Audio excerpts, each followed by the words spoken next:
아멘. 오늘은 어떻게 하나님의 일을 할 수 있을까요? 라고 하는 제목으로 함께 말씀을 나누기를 원합니다. 우리 일주일 동안 묵상하실 말씀 29절입니다. 29절 우리 함께 한 목소리로 봉독하시겠습니다. 다시 한번 읽겠습니다. 시작. 예수께서 대답하여 이르시되 하나님께서 보내신 이를 믿는 것이 하나님의 일이니라 하시니. 아멘. 제가 인도와 스리랑카를 3주 동안 단기 선교를 갔던 적이 있습니다. 그때 한 목사님께서 저희 팀과 함께 동행하셨었어요. 그 목사님께서는요, 신유 은사 사역자셨습니다. 그래서 부평 쪽에 기도원을 운영하시면서 이제 병든 분들이 오시면 그분들을 위해서 기도해 주셨던 목사님이십니다. 저희도 이제 그곳에 가서 여러 번 기도를 받았었는데, 특히 우리 큰애가 저희 집사람 뱃속에 있을 때 머리가 위로 올라와서 이게 돌아오지 않아서 그곳에 가서 기도를 받았던 적이 있어요. 기도 받고 난 이후에 다시 머리가 밑으로 내려와서 이제 출산을 잘 하게 되었던 기억이 있습니다. 이 목사님께서도 저희 팀과 함께 인도와 스리랑카를 단기 선교 간 적이 있습니다.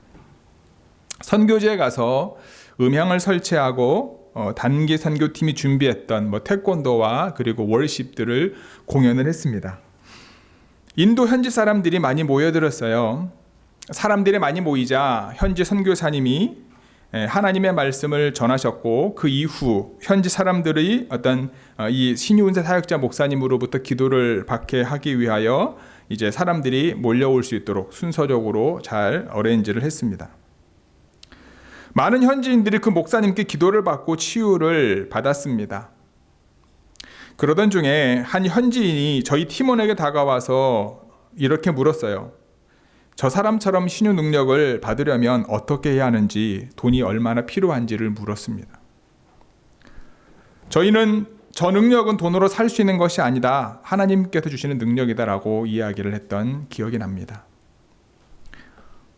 비슷한 이야기가 사도행전 8장에 나오죠. 사마리아의 한 성에 마술을 행하던 시몬이라고 하는 사람이 있었습니다. 이 사람의 마술이 얼마나 대단한지요, 사람들이 이 사람의 마술에 현혹되었습니다. 어린아이에서부터 노인까지 그 사람의 말에 복종했습니다. 그는 그곳에 오랫동안 있었어요. 그래서 누구나 다 그를 두려워했습니다. 그러나 빌립이 그 마을에 와서 하나님의 나라의 소식을 전했고 예수 그리스도의 이름을 선포하자 사람들은 이 마술사 시몬을 잊어버렸고 곳곳에서 세례를 받고 믿는 사람이 되었습니다. 시몬도 세례를 받았습니다.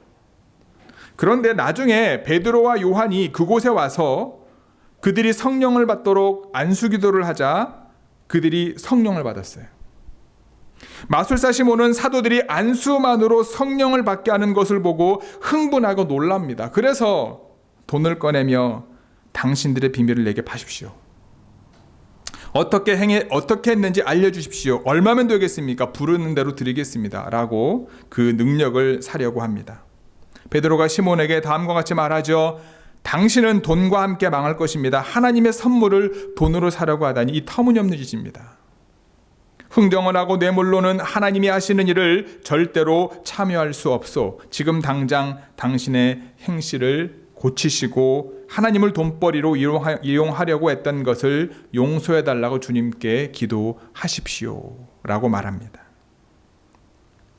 우리는요, 하나님의 일을 한다고 하면서 자신의 목적을 이루기 위해 하나님을 이용하려고 할 때가 있습니다.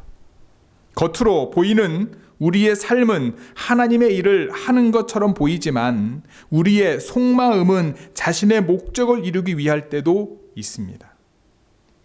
처음에는 나를 구원해 주신 주님께 감사함으로 주님을 찾지만 어느 순간부터 우리의 유익을 위해 주님을 찾을 때가 있습니다. 좋은 교회 성도 여러분, 이 땅에 살아가면서 사람에게 좋게 하는 삶을 살고 싶으신가요? 아니면 하나님께 좋게 하는 삶을 살고 싶으신가요?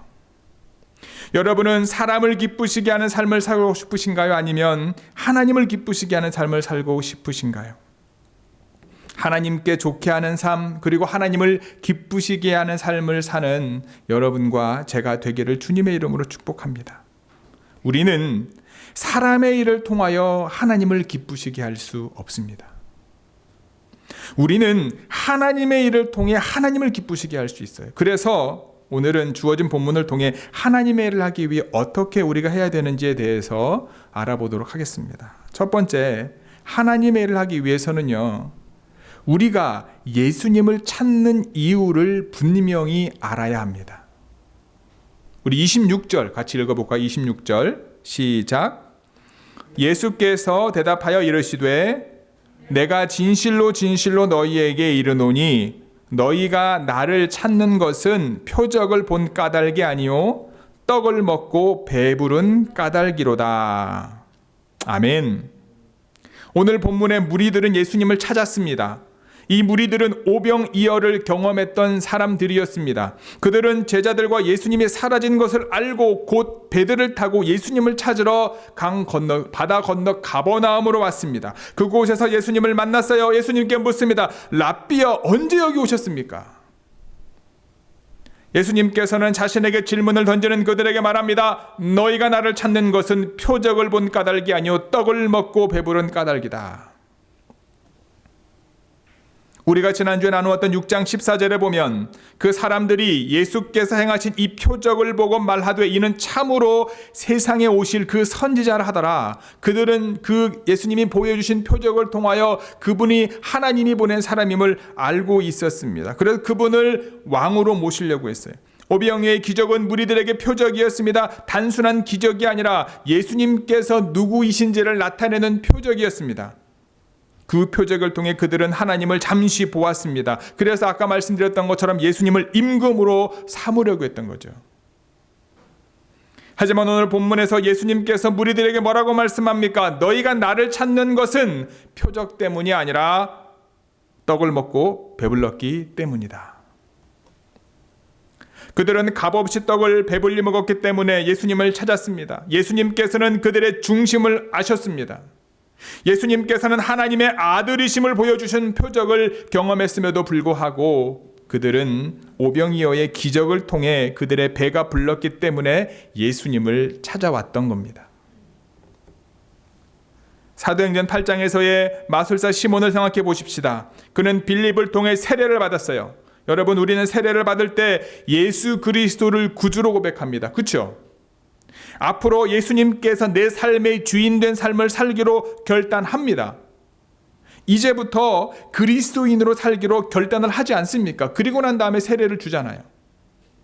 시몬도 세례를 받으며 그와 같은 결단을 분명히 했을 것입니다. 하지만 사도들의 안수기도를 통해 성령을 받자 무엇을 꺼내듭니까? 돈을 꺼내듭니다. 그 능력을 살려고 돈을 꺼내듭니다.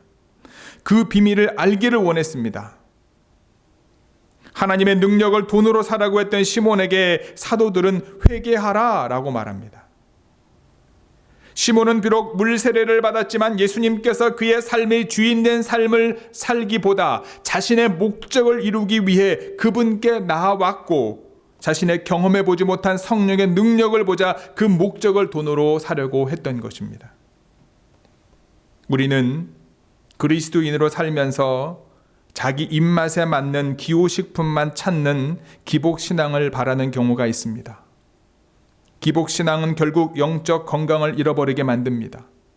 우리들은 메시아를 기다린다고 하면서도 겨우 자신들의 식욕이나 채워줄 구세주를 찾고 있었던 적도 있었을 것입니다. 무리들은 자신들의 조상들이 광야에서 하늘에서 내려오는 떡을 먹었던 것처럼 그런 떡을 달라고 예수님을 찾아왔던 겁니다. 그들은 떡의 맛은 맛보았지만 떡이 표적이 명백하게 증거해주는 의미를 완전하게 깨닫지 못했던 겁니다. 이처럼 단지 떡을 먹고 배부르는 재미만을 찾아 예수님을 만나러 나오는 사람들이 오늘날에도 있습니다. 이들은 순전히 자기가 필요한 것을 찾기 위해서, 자기가 원하는 것을 얻기 위해서 신앙생활하는 사람들일 겁니다. 그와 같이 떡의 복만 찾아다니는 사람들의 신앙생활에는 아주 치명적인 약점이 있습니다. 바로 예수님께서 지적하셨던 표적은 보지 못하고 있으면서도 겉으로는 아주 열심히 예수님을 따르는 것처럼 보일 수 있다는 겁니다. 다시 말해 기복신앙을 가진 교인들은요, 실제로는 예수님께서 하나님이시요 죄인의 구세주라고 하는 사실을 깨닫지도 못하고 믿지도 못하면서 남들 보기에는 열정적인 신앙생활을 하는 것처럼 보일 수 있다라고 하는 거예요. 물론 하나님을 믿고 믿음 가지고 살아가면 하나님의 복은 따라오게 되어 있습니다. 하늘의 신령한 복을 받게 되고요, 이 땅의 기름진 복을 받게 되어 있습니다. 하지만 참된 복은 그 무엇보다도 먼저 예수 그리스도가 누구인지를 성경의 표적을 통하여 확실히 깨닫고 믿음으로 고백한 이후에 따라오는 겁니다. 하지만 그들은 그저 떡을 먹고 배부른 상태에만 만족하고 앉아있는 것을 복이라고 착각하고 있는 겁니다. 자신의 목적을 이루기 위해 또는 어떤 유익을 얻기 위해 신앙생활을 하고 있다면 교회는 생명 공동체가 아니라 장터 또는 사교 파티장이 될 것입니다. 밖에 나갔다가 집에 들어오자마자 냉장고를 열어 간식거리를 찾는 아이들이 있어요. 어머니가 정성껏 차려놓은 밥은 먹으려 하지 않고 사탕이나 과자 또는 아이스크림과 같은 것만을 먹으려 합니다. 기호식품은요, 원래부터 필요한 영양소를 공급해주는 음식이 아닙니다. 그저 맛과 향기에 끌려 사람들이 즐기고 좋아하는 식품이 기호식품입니다. 그것은 일시적으로 사람을 기분 좋게 할 수 있고 잠깐 힘이 나는 것처럼 보이지만 정기적으로 보면 몸을 상하게 할 수밖에 없습니다. 신앙생활도 마찬가지일 것입니다. 성도가 되는 목적이 어떤 의식주 문제 해결에 있는 것이라고 생각하고서 교회에 올 때마다 무슨 떡 한 덩이만을 찾는 교인은요, 자기 영적 건강을 스스로 망치게 되고 말 것입니다. 그와 같은 삶은 썩을 양식에만 관심을 가지고 사는 것입니다. 스스로 열심을 가지고 신앙생활한다고 하지만 그것이 혹시 내 입맛에 맞는, 내가 듣기만을 원하는 기호식품만 찾는 잘못된 습관으로만 하는 것이 아닌지를 스스로 돌아볼 필요가 있습니다. 그저 떡만 찾지 아니하고 그 떡을 통하여 뚜렷하게 증거되고 있는 진짜 중요한 표적을, 사인을, 하나님의 뜻을 꼭 깨달아 하나님의 일을 감당하는 저와 여러분 모두가 되기를 주님의 이름으로 기도합니다. 하나님의 일을 하기 위하여 두 번째는요, 하나님께서 보내신 일을 믿어야 합니다. 29절 말씀 함께 읽겠습니다. 29절입니다. 시작. 예수께서 대답하여 이르시되 하나님께서 보내신 일을 믿는 것이 하나님의 일이니라 하시니. 아멘. 무리들은 썩을 양식인 자신들이 경험한 떡을 원했지만 예수님께서 그들에게 영생하도록 있는 양식을 위하여 일하라고 말씀하고 계십니다. 이 양식은 사람이 줄 수 있는 것이 아닙니다. 이 양식은 아버지 하나님께서 인치신 예수님께서 주실 수 있는 것입니다. 무리들이 원하는 양식이 썩을 양식이었지만 그들은 영생을 위한 양식을 위해 일하는 것이 사람의 일이 아니라 하나님의 일인 것은 알고 있었습니다. 그래서 그들은 예수님께 묻죠. 우리가 어떻게 하여야 하나님의 일을 할 수 있습니까? 사람의 일과 하나님의 일을 어떻게 구분할 수 있을까요? 우리 고린도전서 2장 11절 말씀, 고린도전서 2장 11절 말씀과 고린도전서 12장 3절 말씀을 함께 읽겠습니다. 먼저 고린도전서 2장 11절 시작. 사람의 일을 사람의 속에 있는 영 외에 누가 알리요? 이와 같이 하나님의 일도 하나님의 영 외에는 아무도 알지 못하느니라. 고린도전서 12장 3절 말씀 시작. 그러므로 내가 너희에게 알리노니 하나님의 영으로 말하는 자는 누구든지 예수를 저주할 자라 하지 아니하고 또 성령으로 아니하고는 누구든지 예수를 주시라 할 수 없느니라. 아멘. 하나님의 일은 하나님의 영 외에는 어느 누구도 알 수 없습니다. 하나님의 영으로 말하는 자는 누구든지 예수를 저주할 수 없습니다. 본문에서 말하는 하나님의 일은 무엇입니까? 하나님의 일은 하나님께서 보내신 일을 믿는 것입니다. 하나님께서 보내신 이가 누굽니까? 바로 예수 그리스도입니다. 성령이 아니고서는 누구든지 예수를 주라 시인할 수 없습니다. 즉 하나님의 일은 성령의 능력으로 하는 거죠. 내 노력과 내 열심과 내 지식과 내 능력으로 하는 것이 아닙니다. 성령께서 우리 가운데 역사하셔서 하나님께서 보내시니 예수님을 나의 주요, 나의 그리스도로 고백할 수 있게 하고 하나님의 일을 하게 하신다는 거예요. 베드로와 요한이 정해진 시간에 기도하러 성전에 올라가다가 성전 미문에 앉아 구걸하고 있었던 안진뱅이를 보았습니다. 그들은 예수 그리스도의 이름으로 그 안진뱅이를 일으켜 세웠죠. 그들은 예수님께서 구주되심과 그분의 부활을 증거했습니다.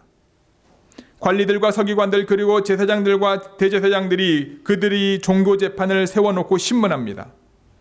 베드로가 성령에 충만하여 예수님이 주이시고 구원자 되심과 예수님의 부활에 대하여 담대히 증거합니다. 안진뱅이를 일으킨 표적 때문에 유명해졌던 그들에게 예수님의 이름을 전하지 말라라고 경고를 하고 놓아주려고 했습니다. 그런데 그와 같은 그들을 위협하는 이들에게 이 베드로는 뭐라고 말합니까? 하나님 앞에서 너희의 말을 듣는 것이 하나님의 말씀을 듣는 것보다 옳은가 판단하라. 우리는 보고 들은 것을 말하지 아니할 수 없다. 아멘. 성령이 그와 같은 말을 하게 했습니다. 그와 같은 하나님의 일을 하게 하신 겁니다. 성령께서 예수 그리스도의 이름을 전하게 하셨고 하나님께서 보내신 이가 바로 예수님이심을 증거하게 하신 겁니다. 하나님의 영인 성령으로 우리는 예수를 주라 고백할 수 있습니다. 그분의 영으로 하나님께서 보내신 이 예수를 믿을 수 있습니다. 이것이 하나님의 일이요 하나님의 구원의 역사의 시작인 겁니다. 좋은 교회 성도 여러분, 늘 하나님의 영으로 충만하여 예수님을 여러분들의 삶의 주인으로 고백하고 예수님 중심의 삶을 살 수 있는 저와 여러분 모두가 되기를 주님의 이름으로 축복합니다. 뿐만 아니라 예수 이름의 능력으로 하나님의 일을 감당할 수 있는 저와 여러분 모두가 되기를 주님의 이름으로 기도합니다. 마지막 세 번째, 하나님의 일을 하기 위해서 세 번째요, 예수님께서 생명의 떡이심을 믿어야 한다. 따라할까요? 예수님께서 생명의 떡이심을 믿어야 합니다. 우리 35절 같이 읽겠습니다. 시작. 예수께서 이르시되 나는 생명의 떡이니 내게 오는 자는 결코 줄이지 아니할 터이요 나를 믿는 자는 영원히 목마르지 아니하리라. 아멘. 하나님께서 보내신 이가 바로 예수님 자신이심을 무리들에게 말씀하고 있습니다. 즉 예수님을 믿는 것이 하나님의 일인 것이었습니다. 무리들은 예수님의 말씀을 듣고 예수님께 우리가 당신을 보고 믿도록 행하시는 표적이 무엇입니까? 라고 되묻습니다. 오병이어를 경험했던 무리들, 이들은 예수님께 또 다른 표적을 요구하고 있는 거예요. 오병이어를 가지고 하늘을 우러러 축사하신 후에 사람들에게 나누어 줬습니다.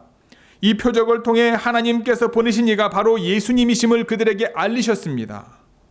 하지만 여전히 무리들은 떡을 원하고 있습니다. 그래서 자신들의 조상들이 광야에서 먹었던 만나와 같은 것을 요구하고 있습니다. 오병이어를 통해 수많은 사람들이 먹고도 남는 표적을 경험했던 그들은 이제 모세 때와 같이 하늘에서 떨어지는 떡을 원하고 있는 것입니다. 자신들의 배워왔고 바라고 있는 표적을 요구하고 있는 겁니다. 무리들의 조상들이 광야에서 먹었던 만나는 비록 하늘에서 떨어졌지만 썩는 것이었습니다. 보통은 하루가 지나면 썩는 양식이었어요. 안식일 때만 이틀이 갔습니다. 만나가 하늘에서 떨어진 것이 중요한 것이 아니라 만나를 내리신 하나님께서 그들의 주인이심을 알게 하고 이스라엘 백성들이 하나님을 전적으로 의지하게 하기 위해서 하늘의 양식을 내려주신 것입니다. 하나님께서 그들을 먹이시지 않게 되면 그들은 광야에서 죽을 수밖에 없는 존재임을 알게 하기 위해서 하나님께서 하늘의 양식을 그들에게 내려주셨던 겁니다. 하지만 여전히 무리들은 하늘에서 내려온 만나에 더 관심이 있었습니다. 그와 같은 표적을 예수님께 요구하고 있는 거예요. 예수님께서는 무리들에게 모세가 너희에게 하늘로부터 떡을 준 것이 아니다. 내 아버지께서 너희에게 하늘로부터 참떡을 주셨다라고 분명하게 말씀하고 있습니다. 그리고 그 떡은 일반 양식이 아니었습니다. 예수님께서 하나님의 떡은 하늘에서 내려 세상에 생명을 주는 것이다라고 말씀하고 있습니다. 즉 무리들의 조상들이 경험했던 만나는 단순히 그들에게 매일의 양식이 아니라 세상을 위해 주신 생명을 의미한 것이었습니다. 생명의 주관자가 하나님이심을 알게 하기 위하여 하늘에서 내려주신 것이었습니다. 무리들은 예수님께서 두 번째 모세가 되어 만나 같은 떡을 하늘에서 내려주기를 원하고 있었지만 예수님께서는 그들이 원하는 떡이 아니라 세상을 구원하기 위한 생명의 떡인 자기 자신을 소개하고 있는 것입니다. 오늘 본문의 대화 속에 등장하는 무리들은요, 바로 전날 경험했던 오병이어의 기적의 감격으로 가득 차 있었을 것입니다.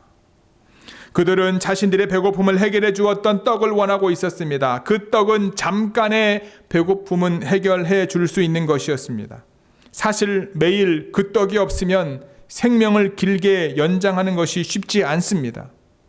그래서 광야에서 이스라엘 백성들이 매일 만나를 먹었던 것처럼 지금 예수님께 그와 같은 떡을 요구하고 있는 것일 수 있습니다. 무리들이 배웠던 지식과 그들의 경험을 바탕으로 예수님께 이와 같은 것을 요구하고 있는 것은 당연합니다. 그런데 여러분, 우리는 하나님 앞에 나와 기도할 때 어떻게 기도합니까? 성경을 통해 배웠던 믿음의 선배들 가운데 역사하셨던 하나님을 고백하며 그들과 함께 하셨던 능력으로 우리의 문제를 해결해 달라고 우리는 기도를 합니다. 성경시대 이후에 믿음으로 살았던 신앙의 선배들의 간증과 기적과 같이 우리는 우리의 삶의 역사에 달라고 기도합니다. 오늘 본문에서처럼 주여 우리에게 이 떡을 주옵소서라고 요청하는 무리들처럼 우리는 주여 우리의 문제를 해결해 주옵소서, 주여 우리에게 필요한 것을 채워 주옵소서, 주여 우리의 연약한 부분을 회복시켜 주시고 치유하여 주옵소서라고 요청하고 있습니다. 그렇게 요청하는 무리들에게, 그리고 그렇게 요청하는 우리에게 예수님께서 말씀하고 있습니다. 나는 생명의 떡이니 내게 오는 자는 결코 줄이지 아니할 터이요 나를 믿는 자는 영원히 목마르지 아니하리라. 아멘. 하나님의 기적을 경험한 사람들은 오병이어를 경험했던 무리들처럼 또 다른 하나님의 기적을 원합니다. 하나님의 역사를 경험한 사람들은 오병이어를 경험했던 무리들처럼 그들의 삶 가운데 매일 동일한 역사를 하나님께 요구합니다. 하지만 예수님께서는 자신을 드러내십니다. 세상을 위한 떡인 자신을 드러내십니다. 생명의 떡이신 자신을 드러내십니다. 그리고 말씀하십니다. 내게 오는 자는 결코 줄이지 아니할 것이다. 나를 믿는 자는 영원히 목마르지 아니할 것이다. 좋은 교회 성도 여러분, 여러분 모두가 자신의 목적과 유익을 위하여, 특히 여러분의 배를 부르게 하는 떡을 얻기 위하여 예수님을 찾지 않기를 바랍니다. 여러분 가운데 하나님의 영이 충만하여 하나님께서 나를 구원하기 위해 보내신 예수님을 구세주로 고백할 수 있기를 간절히 소원합니다. 뿐만 아니라 예수님께서 우리에게 생명을 주는 생명의 떡이심을 믿음으로 늘 고백할 수 있기를 소원합니다. 여러분과 저, 그리고 우리 좋은 교회를 통해 우리의 이웃들이 생명의 떡이신 예수님께 나와 예수님을 믿고 결코 줄이지 아니하고 영원히 목마르지 아니하는 영생의 축복을 함께 경험할 수 있게 되기를 주님의 이름으로 간절히 축복하고 기도합니다. 아멘. 기도하시겠습니다. 오늘 말씀을 여러분 기억하시면서 각자 하나님 앞에 나아가 기도하기를 원합니다. 하나님, 나의 유익과 목적을 위해서 예수님을 찾았던 모습을 주님 앞에 드립니다. 주여 받아주시고 하나님께서 구원자로 보내신 분이 예수 그리스도이심을 다시 한번 믿음으로 고백하게 하시고 그분이 우리에게 영생을 주시는 생명의 떡임을 고백하며 하나님이 원하시는 거룩함 가운데 오늘도 나아갈 수 있도록 하나님의 일을 감당할 수 있도록 저희들을 붙잡아 주옵소서. 여러분 각자가 하나님 앞에 결단하며 기도하며 나아가는 시간 같습니다. 함께 기도하시겠습니다. 아버지 하나님, 오늘도 우리 안에 주의 은혜를 주시고 주의 말씀을 주심을 감사합니다. 주님, 우리가 각자의 삶의 자리 속에 하나님 아버지 우리의 목적과 우리의 뜻을 이루기 위하여 주님을 찾진 않았는지요. 우리 연약함을 주님 앞에 드리고 고백합니다. 다시 한번 예수님이 하나님의 아들이심을 우리에게 보여주셨던 그 표적을 우리가 기억하고 우리의 생명에 영원한 생명을 주시는 생명의 떡으로 이 땅에 오신 예수 그리스도 그분을 믿음으로 사람의 일이 아니라 하나님의 일을 감당할 수 있는 저희들 되게 하시고 저희 좋은 교회 모든 성도들 되어질 수 있도록 하나님께서 역사해 주시고 아버지 하나님 인도하여 주옵소서. 우리가 그러한 믿음의 삶을 살아갈 때에 생명의 떡으로 오신 주님과 함께 믿음의 삶을 살아갈 때에 우리 이웃들이 우리의 삶을 통하여 주의 은혜를 경험하게 하시고 주의 생명을 함께 소유하며 믿음 가운데 나아가는 저희들 모두 되어주시면 함께하여 주시옵소서. 주님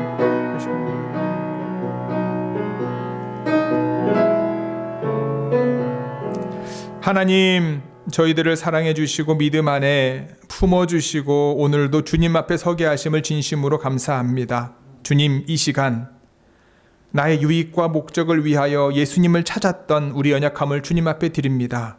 주여 받아 주옵소서. 하나님, 이제 생명의 떡으로 오신 예수 그리스도 하나님께서 우리를 구원하기 위하여 우리에게 생명을 주시기 위하여 보내신 예수 그리스도 그분을 믿음으로 고백하며 그분 중심의 삶을 살아갈 수 있도록 주여 다시 한번 저희들을 붙잡아 주시고 저희들 가운데 주의 은혜를 더하여 주옵소서. 사람의 노력과 열심과 사람의 일로 열심히 산다고 하면서 하나님의 일을 한다고 착각하지 않은 저희들 되게 도와주시고 예수 그리스도를 믿음으로 믿는 자로서 삶을 살아감으로 하나님의 일을 감당할 수 있는 저희 모두 되게 도와주시고 좋은 교회 되어질 수 있도록 하나님께서 함께하여 주옵소서. 이 모든 말씀 우리 주 예수 그리스도의 이름으로 기도드렸사옵나이다. 아멘.